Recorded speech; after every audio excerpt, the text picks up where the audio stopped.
पैसे जब तक कमाए ना जाए ना, तब तक पैसे की वैल्यू नहीं होती। बात सही है।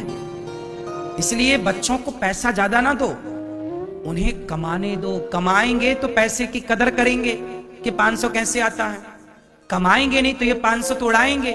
आजकल तो मुंह पे दबा लेते हैं, फिर वो सामने वाली नचनियां निकालती उसके मुंह से।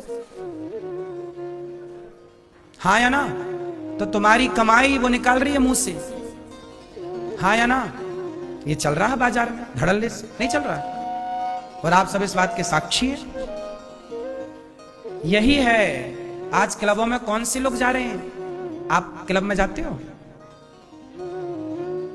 जो मेहनत करके पैसा कमाता है ना साहब, वो बड़ा थोड़ा कंजूस। लोग नहीं कहते यार ये बड़ा कंजूस है। कंजूस नहीं होता, वो पैसे की कदर कर रहा है। क्यों? वो पैसे की क्या कर रहा है? कदर कर रहा है। तुम कमा नहीं रहे हो ना, तुम उड़ा रहे हो। दिलेर ना बनो, दिलेर बनो। अपनी कमाई करके दिलेर बनो तो दिखाओ। तुम अपने से कमा के दिखाओ, फिर उड़ाओ। बाप के पैसे उड़ाना कौन सी बड़ी बात है? दिलेरी के चक्कर में ना आजकल बच्चों को मोबाइल चाहिए बड़ा बड़ा, 1.5 लाख रुपया का।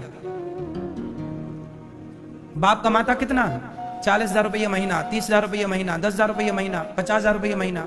उसी में वो बिजली बिल चुकाता है, उसी में वो तुम्हारे लिए कपड़े लाता है, उसी में दाल रोटी चलानी है, नमक खरीदना है, जीरा खरीदना है। और तुम्हें 1.5 लाख का मोबाइल कैसे दिलाएगा? और तुम तो पैसे लेके फिर क्या करते हो? 500 रुपया की शराब पी जाते हैं, 1000 रुपया की बोतल खोल लेते हैं। कौन लोग बिगड़ कौन रहे हैं? कौन बिगड़ रहे हैं? वो जिनके पास, जिनको पता है कि मेरे बाप के पास तो है, और जिन्हें पता है कि मेरे बाप का कोई सपोर्ट नहीं है, वो खुद काम करने में लगे। आज भी कुछ युवा, आज भी कुछ नौजवान लड़के और लड़कियां खूब मेहनत कर रहे हैं, खूब सफलता की ओर चल रहे हैं। क्यों जी? बात सही है। लेकिन सफलता की सीढ़ियां वो चढ़ रहे हैं साहब जिनके ऊपर बाप का सपोर्ट नहीं। सही है? हाँ, इसलिए कहता हूं कि हमारे ऋषियों ने बहुत अच्छी व्यवस्था बनाई है कि बेटा बेटी का ब्याह कर दो, और बेटा बेटी का ब्याह करके आप बेटों से पूरा सौंप दो। थोड़ा बहुत काम, थोड़ी संपत्ति अपने पास रखना बचाकर, दे दो उनको काम। अब तुम कमाओ, दाल रोटी चलाओ, हम चले तीर्थ यात्रा पे निकल जाओ 1-2 महीने के लिए। 1-2 महीना बच्चा घर चलाएगा, दाल रोटी चलाएगा, पता चल जाएगा कि घर कैसे चलता है। अब तुम लोग ना निकलते नहीं घर से, सब मैं करूंगा, सब मैं करूंगा। तुम्हारे बच्चे क्या हो जाते हैं? अपाहिज। जब तुमने उन्हें सौंपा ही नहीं काम, तो दाल रोटी कमाना सीखा ही नहीं ना साहब उसने। फिर तुम हो गए टें। जब टें हो गए तब उसको लगा कि अब कहां से दाल रोटी आए, तब तक वो हो चुका था कमजोर। तो फिर धड़ाम से गिर जाता है, बर्बाद हो जाता है। क्यों जी? बात सही है। हाँ, छोटा बच्चा होता है ना, वो खड़ा होता है, गिर जाता है। 2 कदम चलता है, गिर जाता है। 4 कदम चलता है, गिर जाता है।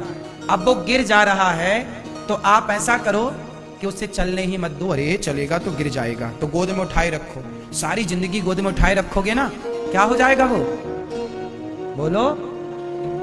सही समय पर जब बच्चा चलना सीखता है, यदि उसे तब चलने ना दिया जाए तो बताओ कभी खड़ा हो पाएगा? हाँ, ये गिरना खड़ा होना, गिरना खड़ा होना, ये प्रकृति का नियम है। गिरोगे नहीं तो खड़े नहीं हो सकते तुम। चलोगे तो गिरोगे, जरूर गिरोगे और मजबूत होगे। यही प्रकृति का, यह इसी से तुम सब सीखे हो। मैं भी सीखा हूं। मैं भी कोई पैदा होती दौड़ने नहीं लगा। मेरी माँ ने उंगली पकड़ के चलना सिखाया है। गिरा हूं, खड़ा हूं, गिरा हूं, खड़ा हूं, चला हूं। ऐसे ही बच्चों को तुम आजाद छोड़ो थोड़े। कमा बेटा, जा। अब पैसा, अब घर की बिजली तू चुकाएगा, बिल तू भरेगा, पानी का बिल तू भर, बिजली का बिल तू भर, और बहू के कपड़े तू खरीद। हमारे लिए भी कपड़े अब तू ला, हम नहीं खरीदेंगे भाई, अब तू बड़ा हो गया, अब तू गृहस्थी चला। चल, सौंपो काम, तो ये कंधे मजबूत होंगे।